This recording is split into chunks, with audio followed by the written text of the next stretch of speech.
That's we started the show with Startup Garage, and we're going to end the show with some free advice Amazing. from Cool. Anthony's Startup Garage. Cool. Anything you want to throw on the table to wrap up our chat today, pal?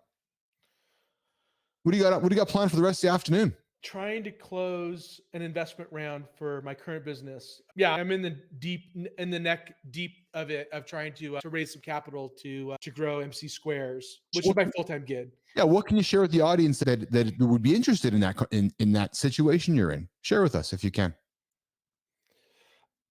Like, truthfully, right now is the worst possible time to try to be raising capital. It's Yes, it is. there's a lot of dry powder, what they call dry powder, which is a lot of capital that people want to invest, but they're being very tight-fisted about letting any of that money go in for understandable reasons. And so it's a grind. And yeah,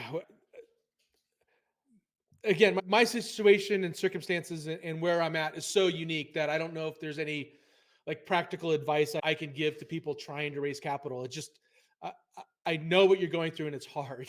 I was just so you know what I Yeah, wanted to make it relatable. So I'm glad you said that, Anthony. We're on the same yeah. wavelength. It's hard, isn't it? And it's not. It's probably not the enjoyable part of your day, is it? No, no, I would rather be selling squares. Yeah. Right. I'd rather be focused on growing revenue but it's necessary. The kind of business it is, it's capital intensive. So I in order to get where to capitalize on the opportunity in the market, we need the capital. Yeah. Yes. All things being equal, if you didn't have to raise capital, don't. All things being equal, if you don't have to be an entrepreneur, don't. Don't do it. Is that the tip for today? I had some Matt Patrick Mork last week. Cool guest, actually, Anthony, the grandfather of Google Play Store. He's the guy who invented Oh, Google Play. Pretty cool, actually. Cool. Yeah. And he wrote a book. And I said, hey, so what's your advice for writing a book? Don't write a book. Don't write a book. Yes, I have this little. I get invited to talk at some entrepreneurial events and accelerators and Never Startup Week, and I have this like little canned thing that I do. It's not canned, but it's like this. When somebody says, "Should I be an entrepreneur?" I want to be an entrepreneur. The first thing I say is, "Yeah, don't do it." You have. Then it gets pretty dark. It's like the odds are not in your favor. The likelihood, the suicide rates for entrepreneurs are way higher. The money against you is way larger. The likelihood that you're going to fail is higher than any other thing that you're going to do in your life. You have no chance. You should quit now. And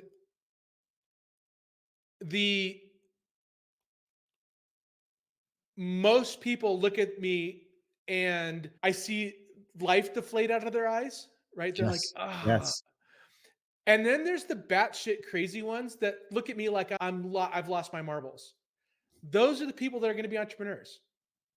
So I'm listening to you as you're saying that, and I'm like, yeah, okay. And so when are you telling me not? Because I hear those things that go in one ear out the other.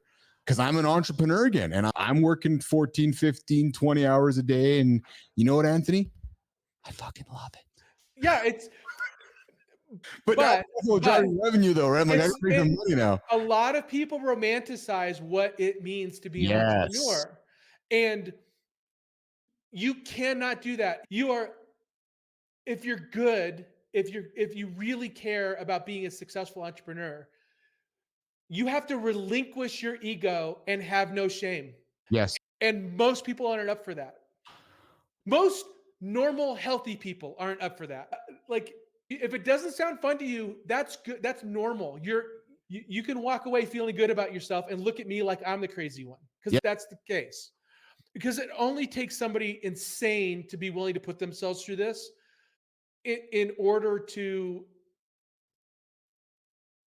What is the goal of an entrepreneur? So in order to be an entrepreneur, but what does that mean? What is the end pursuit for you, Keith? What's the end pursuit for you for entrepreneurship? Like, why would you choose that over a regular life? Because okay, so I guess it's the Elonism in me, right? I think I can do things better on my own than having to go work for a corporation to. I want to just move paper. I want to make a difference. I want to move mountains. I want to. People that have regular jobs say that too, though, right? They go work for somebody part of the reason why people go get a job is because they believe the company, they can have a difference with that company. That's fair. I can respect that. I can respect that. But I want to be the guy running the company Why? because I believe I'm a good leader and I want to be the leader leading the company. I believe in myself significantly enough that I think that I could take that company to where it needs to get to. So it's ego. And that's not to say that I don't want to learn from those that might be there. So See, look, me yeah, too, no, it right? is Me ego. too. 100% it is ego. Absolutely it is ego. Yeah. But not to say that you're like, hey, Keith, I'm going to be the CEO of a company. I want you to be on my team. I'm at an age now in my life where I'm like, well, yeah, so what are you doing? Okay, okay, great. I want to be on your team. Like I'm that to me now is I want to lead a team of extraordinary people and create, and I want to make a difference.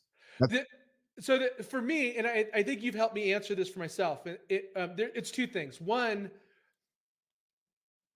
the truth is, if I find somebody that is humble enough to take on the role of CEO for a company that I started and has a better strategy or tack to execute on it than I do, I'd be willing to go, okay, let's see how you can take. I don't have the ego enough on the role, 100% agree with you. but the reason why I struggle working for other people is because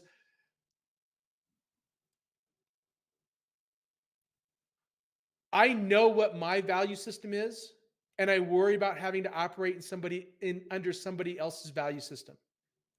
Well said. I think I would align with that actually. Yes. Like I believe in a certain way of things being done. And so like, here's the truth. So if I had to go work with a company, okay, we're having a 9 a.m. meeting. I'm like, a 9 a.m. meeting? What the fuck, man? I got to take care of myself. No, I'm not. Dad's not getting to the desk till 10 a.m. Dad's day doesn't start till 10 a.m. And that's not to say Dad's day's not. No, Dad's day starts at 5 a.m. Actually, it starts at Right. 4:40 a.m.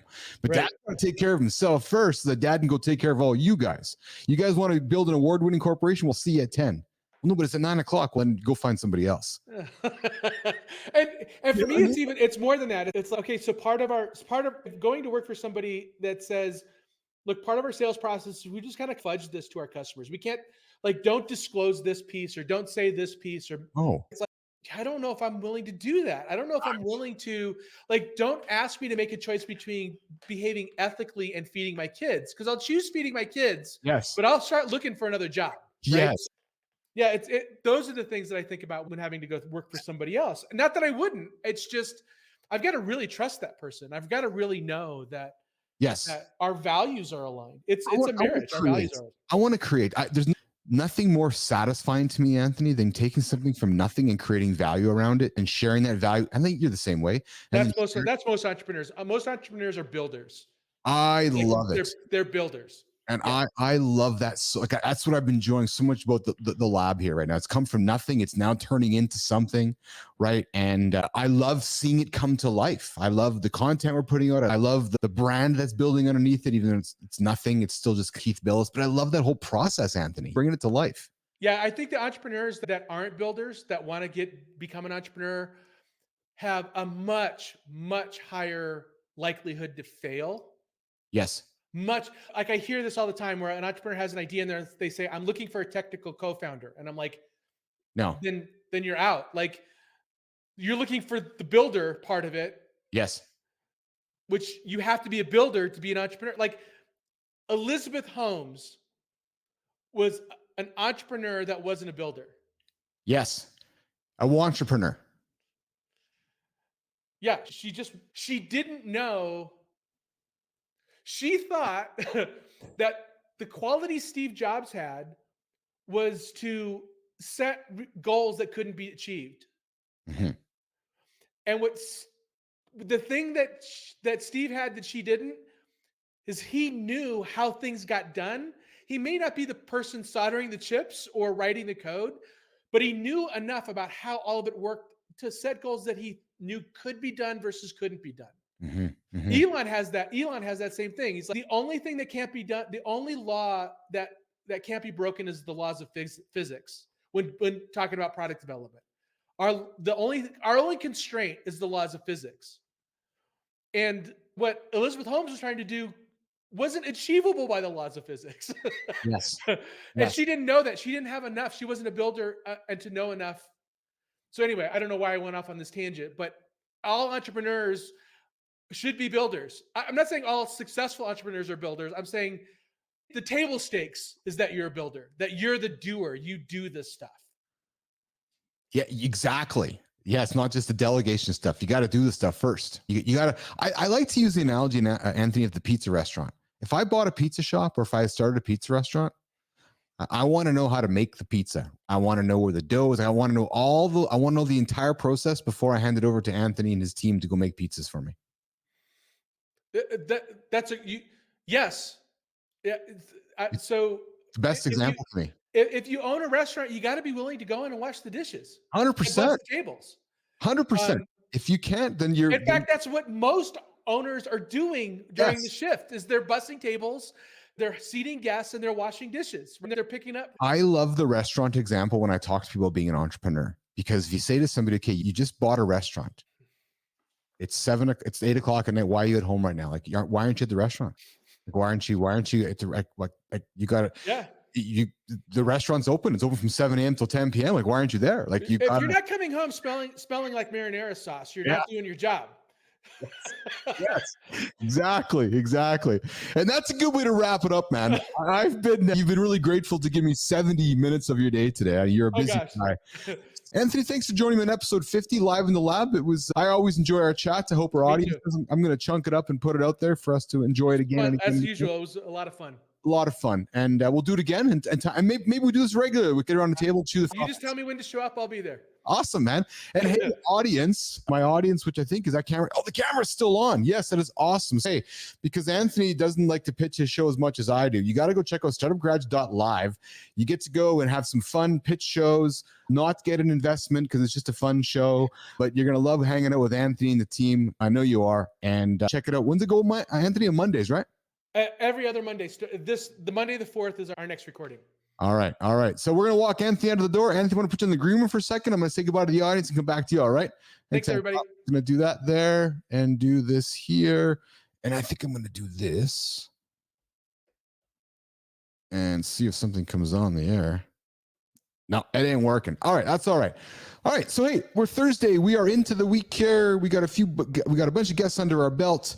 November's done. No month is done, but that doesn't mean that your mission is not done. If you got a poison, try to stay out of it. We're heading into the Christmas season. You probably